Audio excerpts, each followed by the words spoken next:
आपण देवपूजा खूप मनापासून करतो. म्हणजे तुम्ही काय आणि मी काय. आरती, देवाचा दिवा लावणे, पण त्यामध्ये आपण काही चुका करतो का?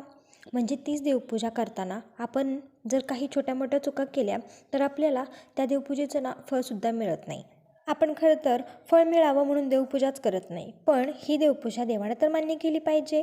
तर त्या कोणत्या चुका आपण करतो हेच आज मी तुम्हाला सांगणार आहे. खरं तर आपण देवाचा दिवा लावतो तो कधी? जेव्हा देवाला अंघोळ घालतो, त्याचे वस्त्र बदलतो, त्याच्यानंतर आपण दिवा लावतो. पण खरं तर हे खूप जास्त चुकीचं आहे. तुम्ही आत्ता माझ्या व्हिडिओमध्ये पाहिलं असेल की सगळ्यात पहिल्यांदा मी दिवा लावला आणि त्याच्यानंतर जे काही असेल ते देव हलवले, त्यांना अंघोळ घातली, हे सगळे मी केले.